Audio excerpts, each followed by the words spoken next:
नमस्कार, मैं हूं प्रदीप और फिर से आज चैप्टर 2 हिस्ट्री को हम लोग कवर करेंगे। As we have discussed in earlier classes socialism in Europe, आज हम लोग चर्चा करेंगे द रशियन रिवोल्यूशन यानी रूसी क्रांति। तो रूस की क्रांति क्या है? Actually Russian revolution includes two events, revolution in February 1970 and revolution in October 1970। फरवरी 1917 में क्या हुआ? Fall of monarchy.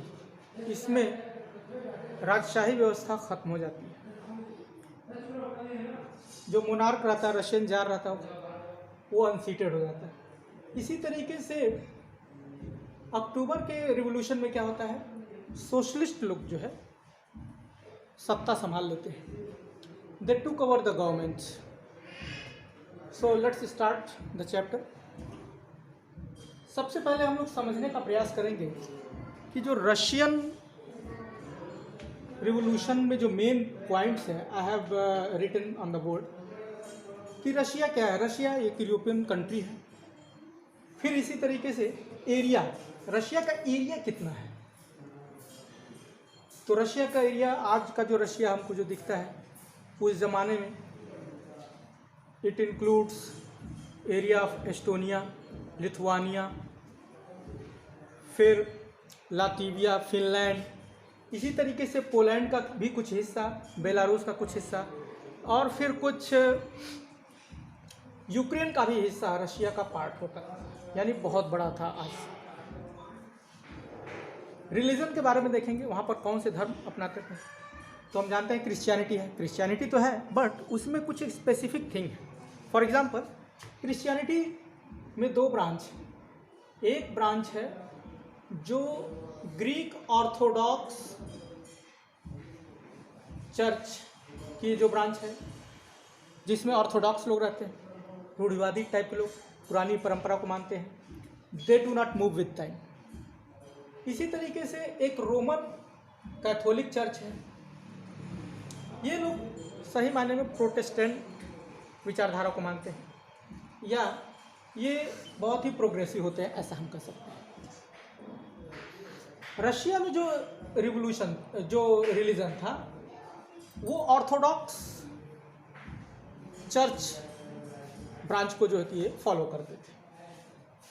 ये लोग पूरी तरीके से ऑर्थोडॉक्स। फिर हम देखते हैं कि डेमोग्राफी कैसी थी वहाँ पर। डेमोग्राफी कहते हैं कि किस प्रकार के वहाँ पर पीपल थे, कौन कौन से धर्म को मानने वाले थे, कौन कौन सी कम्युनिटी के लोग थे। तो डेमोग्राफी की अगर हम बात करेंगे तो इसमें मेजॉरिटी थी ग्रीक चर्च, यानी ऑर्थोडॉक्स ब्रांच को मानने वाले चर्च के फॉलोअर्स थे। इसके अलावा इसमें रशिया में प्रोटेस्टेंट थे भी कुछ। प्रोटेस्टेंट के अलावा इसमें कुछ मुस्लिम थे और कुछ बुद्धिस्ट भी थे। इस तरीके से जो मेजॉरिटी थी वो ऑर्थोडॉक्स चर्च ब्रांच के फॉलोअर्स की थी। फिर हम बात करेंगे इकॉनमी एंड सोसाइटी। अर्थव्यवस्था किस प्रकार की थी वहाँ पर, समाज कैसा था। तो अर्थव्यवस्था में हम जानते हैं जो इंडस्ट्रियल रिवोल्यूशन था वो रशिया में बहुत ज़्यादा नहीं था, बट था। छोटे बड़े उद्योग थे वहाँ पर। तो वहाँ पर 85% people were engaged in agricultural kind of activity. लगभग 85% लोग खेतीबाड़ी में लगे थे। यही हाल अगर हम बात करेंगे फ्रांस में, तो वहाँ पर ओनली 40 to 50% लोग ही खेतीबाड़ी से लोग जुड़े हुए थे। वहाँ पर इंडस्ट्रियलाइजेशन ज़्यादा था, लेकिन यहाँ पर क्या था, 85% लोग थे। इसके अलावा वहाँ पर कुछ वर्कर्स थे जो क्राफ्ट मैन थे, जो क्राफ्ट मेकिंग का काम करते थे, हस्तशिल्प था। कुछ और भी बड़े गारमेंट इंडस्ट्री थी, कोल माइंस थे। स्टील प्लांट्स वगैरह भी था। रेलवे का एक्सपेंशन हो रहा था, तो रेलवे नेटवर्क को बनाने वाली फैब्रिकेशन कंपनीज थी। तो इस तरीके से वहाँ पर कुछ थे और लोग शहरों में जाने लगे और वहाँ पर काम करने लगे। जो दो बड़े सेंटर हैं, एक है मॉस्को और दूसरा है सेंट पीटर्सबर्ग। फिर हम देखेंगे condition of workers and industrialist. वहाँ पर वर्कर्स की क्या हालत थी।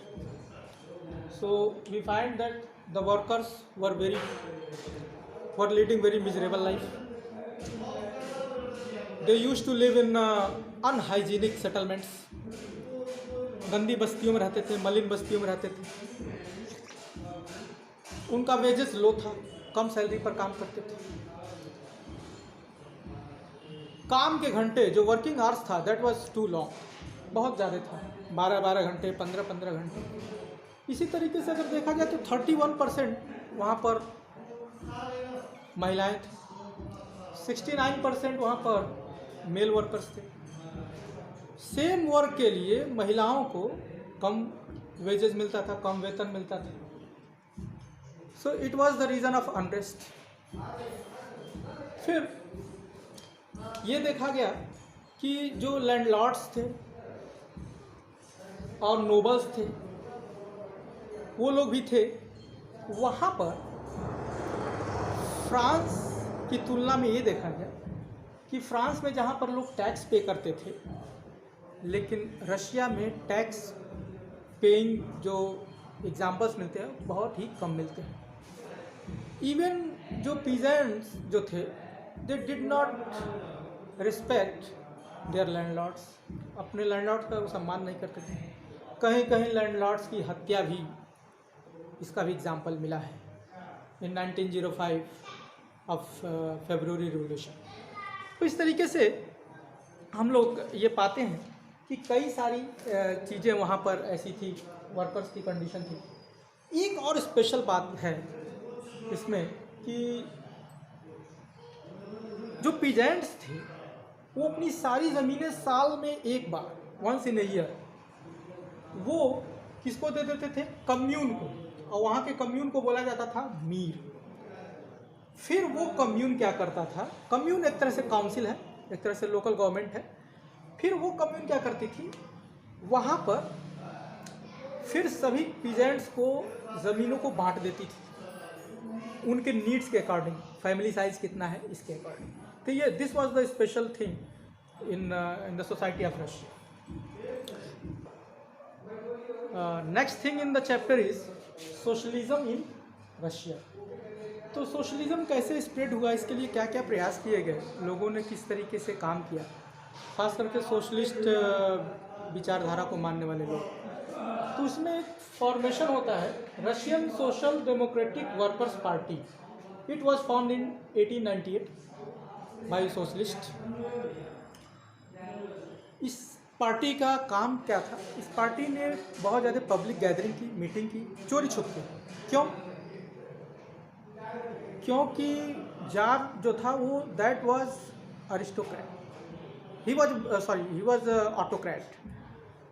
और ऑटोक्रेट होने के कारण, एब्सोल्यूट होने के कारण, he used to abolish all the voices raised against. वो सारे आवाज़ को कुचल देता था जो उसके खिलाफ। इसलिए ये चोरी छिपे जो कि मीटिंग करते थे। ये इन्होंने अपना एक प्रेस भी इस्टेब्लिश किया और इन्होंने मैगज़ीन और न्यूज़पेपर के माध्यम से लोगों को यूनाइट किया।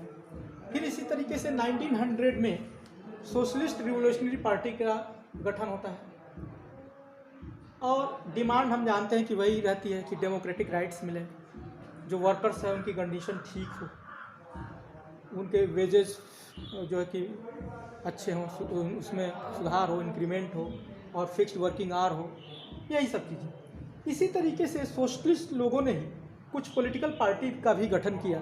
उसमें से जो मेन है वो है बोल्शेविक पार्टी। इसका जो लीडर था वो था लेनिन। इसका पूरा नाम व्लादिमीर लेनिन आता है। ये जो आइडियोलॉजी था इसका वो था सोशल डेमोक्रेट्स, यानी लोग तंत्र की भी रहे और समाजवाद भी रहे। फिर ये चाहता था कि बोल्शेविक पार्टी में वही लोग आए, those who are very very discipline, जो लोग क्या हों, डिसिप्लिन्ड हों। और वो ये नहीं चाहता था कि सभी लोग, this party was not open to all. फिर इसी तरीके से ये मेंशेविक पार्टी थी। मेंशेविक पार्टी जो थी उतनी पॉपुलर नहीं थी, क्योंकि this party was open to all, anybody could join it, क्योंकि ये पार्टी उतनी ज़्यादा डिसिप्लिन नहीं थी। और इसका जो लीडर था वो जूलियस मार्टो था। इस तरीके से ये पार्टी का गठन होता है दोनों। Next thing in the chapter is turmoil, जिसको हम उथल पुथल बोल सकते हैं। 1905 रिवोल्यूशन भी इसको हम नाम दे सकते हैं कि 1905 की क्रांति में क्या क्या हुआ।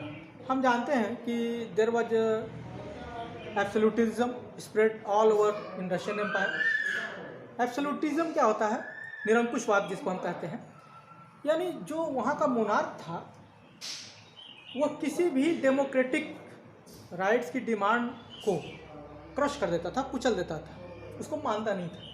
उसने कई सारे पार्टी को अनऑथराइज्ड डिक्लेयर कर दिया, वह जो वर्कर्स के जो यूनियन थे उसको अनऑथराइज्ड डिक्लेयर कर दिया। इस तरीके से एब्सोल्यूटिज्म था वहाँ पर। फिर उसने ये देखा गया कि वहाँ पर जो वर्कर्स थे, 4 वर्कर्स को पुतिनो स्टील प्लांट से निकाल दिए गए। जब 4 लोगों को निकाला गया जॉब से, तो हज़ारों लोग, लाखों लोग, लगभग 1,10,000 लोग इसके विरोध में हड़ताल की। They went on strike. फिर इस तरीके से उनकी ये डिमांड थी कि उनको काम पर रखा जाए, इस तरीके से ना किया जाए, वर्कर्स के साथ एक्सप्लॉयटेशन जो होता है वो ना किया जाए, बंद किया जाए। इसी बीच में फादर गैपन नाम के उनके लीडरशिप में, फादर गैपन के लीडरशिप में एक जुलूस जाता है। कहाँ पर? Winter Palace. ये विंटर पैलेस कहाँ पर सिचुएटेड था? Saint Petersburg. ये एक पीसफुल प्रोसेशन था, एक शांतिप्रिय ढंग से ये अपनी मांग को कर रहे थे। वहाँ जाके धरना देते हैं, बैठ जाते हैं और वो डिमांड करते हैं डेमोक्रेटिक राइट्स की।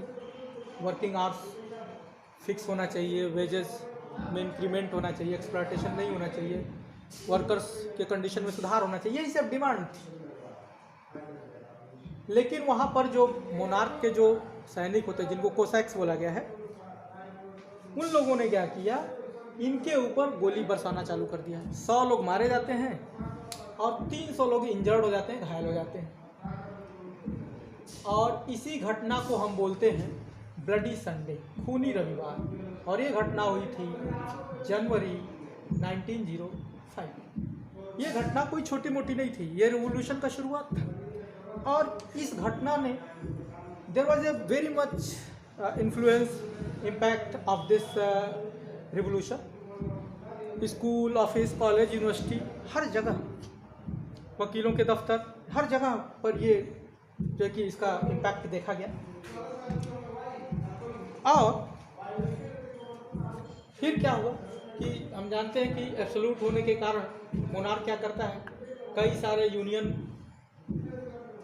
थे वर्कर्स के, उसको अनऑथराइज्ड डिक्लेयर कर दिया, इलीगल घोषित कर दिया गया। ऐसे ही कई सारी चीज़ें तो सामाजिक संगठन जो थे, सोशलिस्ट की जो मांग कर रहे थे, उनके पार्टी को, उनको अनऑथराइज्ड डिक्लेयर कर दिया गया। और इससे इम्पैक्ट ब्लडी संडे का इतना ज़्यादा पड़ा कि राजा ने, जो वहाँ का मोनार्क था, उसने क्या किया, परमिशन दे दिया कि आप लोग एक एडवाइजरी पार्लियामेंट का गठन कर सकते हैं। एक उसका जो नाम है ड्यूमा, जो रशियन पार्लियामेंट है, रशियन पार्लियामेंट का नाम ड्यूमा है, यानी उसका गठन कर सकते हैं। ये जार ने ऐसा परमिशन दे दिया। Next thing in the chapter is World War First and the Russian Empire. World War जिसको हम विश्व युद्ध बोलते हैं, ये पहला विश्व युद्ध था। ये कब हुआ, ड्यूरेशन तो 1914 से 1918 तक चला। किसके किसके बीच में हुआ? तो देखा गया कि कुछ देश दूसरे देशों के नज़दीक आए, कुछ देश दूसरे देशों से दूर चले गए, जिनकी जिनकी दोस्ती थी। तो इसको ऐसे थोड़ा सिंपल तरीके से हम समझ सकते हैं, G80, G for Germany, A for Austria, Austria है, और टी फॉर टर्की। कि एक खेमे में थे, एक साइड थे, दूसरी ओर थे फ्रांस, ब्रिटेन और रशिया, ये दूसरी साइड में थे। तो इस तरीके से आपस में इनकी जो कि दुश्मनी बढ़ती जा रही थी। चूँकि जर्मनी और रशिया दोनों एक नेबरिंग कंट्री थे, पड़ोसी देश थे, इसलिए जो है वहाँ ये दोनों एक दूसरे के दुश्मन भी थे। यहाँ जर्मनी एक साइड में है, और वैसे भी जो इस साइड को बोला गया सेंट्रल पावर्स, और इसको बोला गया एलाइड पावर्स, मित्र शक्ति, इसको केंद्रीय शक्तियाँ बोला गया। तो एंटी जर्मन फीलिंग्स जो है उसको बढ़ाया गया, यानी जर्मन के खिलाफ विरोध प्रदर्शन किया गया है। अब हम देखते हैं कि जैसे जर्मनी इस साइड में है, रशिया इस साइड में है, तो रशिया का एक शहर है जिसका नाम है सेंट पीटर्सबर्ग। ये सेंट पीटर्सबर्ग ये नाम है, जर्मन नेम है, इसका नाम बदल करके सेंट पीटर से क्या रख दिया गया, पेट्रोग्राद। ये रशियन नेम है, क्योंकि रशिया में एंटी जर्मन फीलिंग को बढ़ावा मिला था, इसलिए तो रशिया वालों ने इस शहर का नाम क्या कर दिया, पेट्रोग्राद कर दिया। दूसरी ओर जो जारीना थी, जारीना मतलब वाइफ ऑफ जार, वो भी जर्मनी की रहने वाली थी। तो जार जो कि वैसे डिसीजन नहीं ले सकता था जो कि एंटी जर्मन हो, तो इसलिए कहानी कुछ दूसरी हो रही थी। तो इस तरीके से मोनार्की बहुत ही अनपॉपुलर हुआ, बहुत ही डिफेम इसको मिला। फिर हम देखते हैं कि चूँकि वो लड़ाई का दौर था, बहुत ज़्यादा लड़ाइयाँ लड़ी जा रही थी, तो 1914 से लेकर के 1916 तक जो रशियन आर्मी को कई जगह डिफीट का सामना करना पड़ा, कई जगह हारना पड़ा, खास करके जर्मनी और ऑस्ट्रिया में उसकी सेनाएं लगातार हार रही थी। सैनिक परेशान थे, इतनी ज़्यादा लड़ाइयाँ लड़ के। फिर रशियन आर्मी ने खुद ही कई सारे फसलों को क्या कर दिया, नुकसान कर दिया उसको, ताकि वहाँ पर वो सेना जो है कि वहाँ रह ना सके, रुक ना सके। बिल्डिंग को भी तबाह कर दिया, उसको डिस्ट्रॉय कर दिया। इस तरीके से पूरी तरीके से इकॉनमी जो है फेल्योर हो जाती है रशिया की। उसमें रेलवे ट्रैक तोड़ दिया जाता है, जो कि खाने पीने की सामानों की जो महंगाई है बहुत ज़्यादा बढ़ जाती है। दरवाजे ग्रेट प्राइस हाइक, और लोग जॉबलेस होने लगे, अनएम्प्लॉयमेंट बढ़ने लगा। इसी तरीके से बाल्टिक सी एक एरिया है जहाँ से रशिया से बना हुआ सामान दूसरे देशों में जाता था, एक्सपोर्ट और इंपोर्ट का एक सेंटर था। और बाल्टिक सी पर कब्जा हो जाता है जर्मन लोगों का, इससे और नाराजगी बढ़ती है। चूँकि सैनिक परेशान थे, बहुत ज़्यादा सैनिकों की हत्या भी हो गई, युद्ध में मारे गए। इसके कारण फोर्स्ड रिक्रूटमेंट, जबरन भर्ती किया जाने लगा, और जबरन भर्ती, जो भी लोग अच्छे नौजवान थे, हट्टे कट्टे थे, उनको ज़बरदस्ती भर्ती किया। तो ये एक कंडीशन था कि जिससे ये रशिया का जो कंडीशन था वो बहुत ख़राब होने लगा था। हर जगह उसको हाहाकार मच गया। There was turmoil all over the Russian Empire. Next thing in the chapter is February revolution in Petrograd, यानी पेट्रोग्राद में किस तरीके से फरवरी के महीने में क्रांति होती है। तो वहाँ एक नीवा रिवर है, नदी है, उसके लेफ्ट हैंड साइड में पॉश एरिया है, रिहायशी इलाके हैं, विंटर पैलेस जहाँ पर जार रहता था वो एरिया है, गवर्नमेंट के क्वार्टर्स हैं, ये लेफ्ट हैंड साइड में। राइट हैंड साइड में फैक्ट्री वगैरह थी, वर्कर्स के क्वार्टर थे, डॉर्मेट्री वगैरह थे, अनहाइजीनिक एरिया थी। 22 फरवरी 22 फरवरी 1917 को लॉकआउट होता है, तालाबंदी जिसको हम कहते हैं। इस लॉकआउट के कारण 50 फैक्ट्री के लगभग वर्कर्स, हजारों वर्कर्स स्ट्राइक पर चले जाते हैं। इसमें से कई सारे ग्रुप की जो लीडरशिप कर रही थी वो महिलाएं थी। और याद रखिए ये वही दिन है जिसको इंटरनेशनल वीमेंस डे के रूप में मनाया जाता है, 22 फरवरी। यही वो कारण है। फिर पॉश एरिया को चारों तरफ से घेर लिया जाता है वर्कर्स के द्वारा, गवर्नमेंट क्वार्टर्स को घेर लिया जाता है। फिर ज़ार ने वहाँ पर कर्फ्यू लगा दिया, वहाँ पर कैवेलरी इम्पोज कर दिया गया। कैवेलरी मीन्स घुड़सवार कहते हैं, घुड़सवार सैनिक कह सकते हैं। और इसके बाद से जब ऐसा हो जाता है तो फिर वो जो वर्कर्स होते हैं तितर बितर हो जाते हैं, डिस्पर्स हो जाते हैं। इसके बाद से फिर से यही वर्कर्स 24 और 25 तारीख को ऑन 24th एंड 25th फिर से ये इकट्ठा होने लगते हैं, गैदरिंग करने लगते हैं, फिर से घेराबंदी करते हैं। और 27 फरवरी को ये लोग एक पुलिस हेडक्वार्टर रहता है उसके ऊपर हमला कर देते हैं। फिर से ये देखा जाता है कि एक मीटिंग में हत्या भी कर दी जाती है एक नेता की, पुलिस की भी। इस तरीके से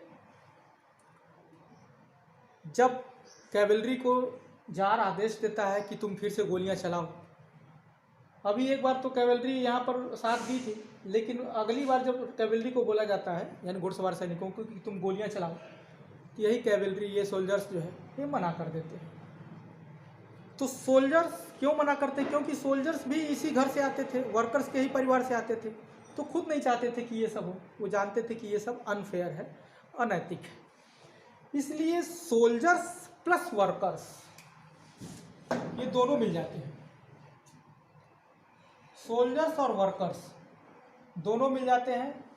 और जब जार वहाँ बोलता है कैवेलरी को कि तुम गोलियां चलाओ वर्कर्स के ऊपर, सोल्जर से बोलता है, तो soldiers refuse to fire on to the workers. और इस तरीके से दोनों की जुगलबंदी होती है और दोनों लोग एक सोवियत का फॉर्मेशन करते हैं, गठन करते हैं।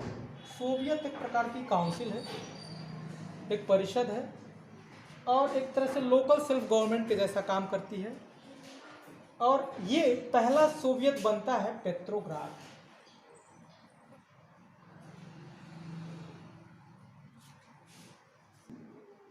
नेक्स्ट डे एक प्रतिनिधि मंडल जो रिप्रेजेंटेटिव ग्रुप्स होता है वो जार के पास जाता है और उनसे कहता है कि आप सीट खाली कर दें, राजगद्दी को छोड़ दें। और सैनिक भी उनका साथ देते ही हैं।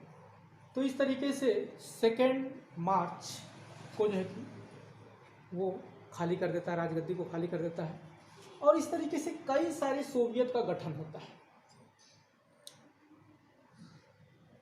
और सोवियत के गठन के बाद हम जानते हैं कि इसी बीच आता है लेनिन। लेनिन के आने के बाद April thesis, Vladimir Lenin Russia में वापस आता है और वापस आकर के वो फिर से अपने वो सोशलिस्ट जो मूवमेंट्स रहते हैं उसको तेज़ करता है। और इसी बीच उसने 3 डिमांड रखी थी ड्यूमा के सामने, और वो था कि war should be come to an end, युद्ध को ख़त्म कर दिया जाए क्योंकि बहुत सारी लड़ाइयाँ लड़ी जा रही थी, उससे बहुत नुकसान हो रहे थे। वॉर को ख़त्म कर दिया जाए। दूसरा था कि land should be distributed among the poor peasants, ज़मीन को ले लिया जाए वापस और जो गरीब किसान हैं उनमें बांट दिया जाए। और बैंक जो है, बैंक शुड बी नेशनलाइज्ड, बैंकों को राष्ट्रीयकृत कर दिया जाए जिससे सस्ते दर पर लोगों को लोन मिल सके और अपना काम वो कर सकें। तो इस तरीके से ये अप्रिल थेसिस था। This is very very important thing. हम लोग जो सेकेंड थिंग है अक्टूबर की क्रांति, वो नेक्स्ट वीडियो में हम लोग कवर करेंगे। Thank you.